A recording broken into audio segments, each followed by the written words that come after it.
Hello everyone. आज हम पढ़ने वाले हैं जो लीवर डिजीज़ हैं उनमें हम क्या क्या स्पेसिफिक टेस्ट करेंगे।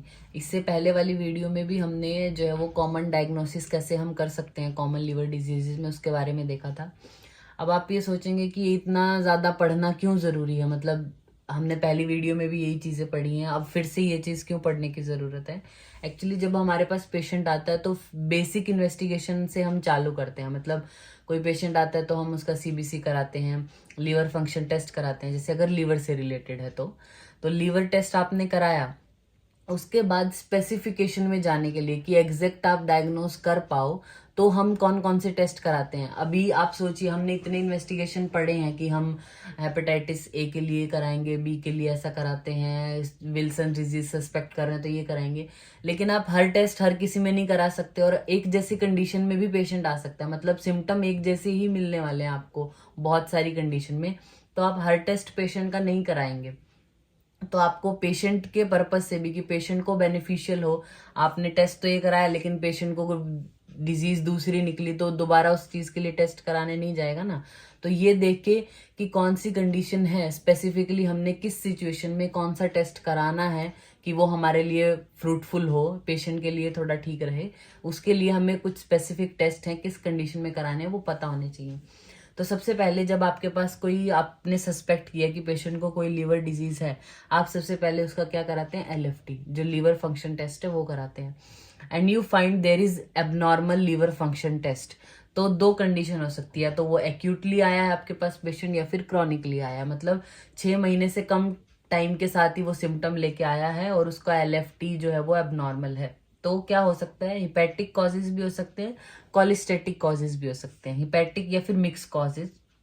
हिपैटिक मतलब हमने क्या बात की थी कि एएलटी आएगा जो लीवर स्पेसिफिक है, तो यानी हिपैटोसेलुलर इंजरी है, ये कंफर्म हो गया। कॉलिस्टेटिक कॉजेज में एएलपी भी बढ़ा हुआ मिलेगा ही, जीजीटी एएलपी और ये सब बढ़े हुए मिलेंगे। तो अगर कॉलिस्टेटिक है, ये तो हमने आपको बताया था कि कब आपको कंफर्म करना है कि ऑब्स्ट्रक्टिव पैथोलॉजी है, हिपैटोसेलुलर इंजरी है या हिपैटिक डिसफंक्शन है। वो आपने देखने के बाद क्या करना है, अगर एक्यूटली आया है पेशेंट तो आप क्या सस्पेक्ट करोगे कि may be this is the case of hepatitis. तो हेपेटाइटिस के लिए जो स्पेसिफिक इन्वेस्टिगेशन है, मतलब अब आप डायग्नोस्टिकली क्या इवेल्युएट करते हो, डायग्नोस्टिक इवेल्युएशन क्या करते हो कि आपने हेपेटाइटिस ए वायरस के लिए जो इन्वेस्टिगेशन है वो कराना है, HBsAg कराना है, HB जो कोर एंटीजन है उसके लिए कराना है, HCV एंटी HCV कराना है पेशेंट का, यानी हेपेटाइटिस के लिए रूल आउट करना है पेशेंट को पहले। ठीक है, देन उसके लिए और स्पेसिफिकली अगर जाना हो, जैसे इसमें कुछ नहीं आया पेशेंट को, हेपेटाइटिस नहीं है पेशेंट को, तो आप क्या कि कोई ऑटोइम्यून कॉज तो नहीं है उसका, तो उसके लिए क्या कराने हैं, एंटी न्यूक्लियर एंटीबॉडी टेस्टिंग करानी है, स्मूथ मसल एंटीबॉडी टेस्टिंग करानी है, सिरुलोप्लाज्मिन लेवल चेक कराना है, पेशेंट से हिस्ट्री लेनी है कि अल्कोहल की हिस्ट्री तो नहीं है, क्योंकि एक्यूटली भी आ सकता है कि पेशेंट अल्कोहल अभी कुछ टाइम से ही लेना शुरू किया 1-2 महीने से, लेकिन डोज ज्यादा है तो उसको जल्दी ही कॉज हो जाता है, मतलब लीवर जो है वो जल्दी इफेक्ट हो जाता है ऐसे पेशेंट का। तो हिस्ट्री पूछनी है अल्कोहल की है या नहीं, या फिर कोई ड्रग हिस्ट्री भी पूछनी है, मतलब ड्रग ओवरडोजिंग की वजह से भी लिवर इफेक्ट हो सकता है। तो जब आपके पास एक्यूट कंडीशन में पेशेंट आया है और वो भी जो हिपैटोसेलुलर इंजरी आपको शो हो रही है, तब आपको आगे जाके ये इन्वेस्टिगेशंस कराने हैं। देन आता है, अगर कॉलिस्टेटिक पिक्चर आपको लग रहा है कि यानी कुछ तो ऑब्स्ट्रक्टिव पैथोलॉजी है, तो उसमें हमें क्या कराना है, एंटी माइट्रोकॉन्ड्रियल एंटीबॉडी, ड्रग की हिस्ट्री पूछनी है, क्योंकि ड्रग तो कॉलिस्टेटिक, जो हमने बात की थी इससे प्रीवियस वीडियो में कि कॉलिस्टेटिक ड्रग भी होती हैं कुछ। नेक्स्ट आता है यूएसजी या एमआरआई कराएंगे, एंड ईआरसीपी या एमआरसीपी कराते हैं हम इसमें। फिर उसके बाद है हमारा क्रॉनिक कंडीशन में पेशेंट आता है, मतलब ये कंडीशन या ये सिम्टम पेशेंट को मोर देन 6 मंथ से हैं, तो उसमें भी दो कंडीशन है, हिपैटिक कॉज हो सकता है और कॉलिस्टेटिक कॉज हो सकता है। हिपैटिक कॉज है अगर, तो हमें क्या कराना है, HBsAg,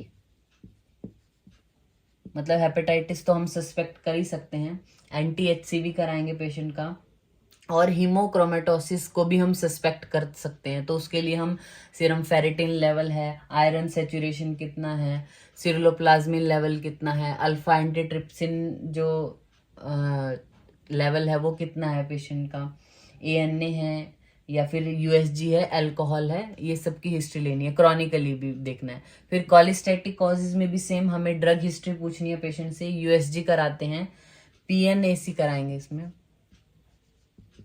PANCA, या फिर ERCP या MRCP भी कराते हैं। कॉलिस्टेटिक कॉजेज में क्या है, मेनली हमें ग्राफी करानी है, मतलब USG हम करा के देखेंगे, यानी जो वो ऑब्स्ट्रक्शन जहाँ पे है उस पॉइंट को पकड़ना है। अब इन चारों सिचुएशंस में ये सब करा लिया आपने, ये सब कराने के बाद एंड स्टेज, इनमें भी सब में कुछ नहीं मिला, द लास्ट ऑप्शन इज, इन चारों का लास्ट ऑप्शन क्या है, लीवर बायोप्सी।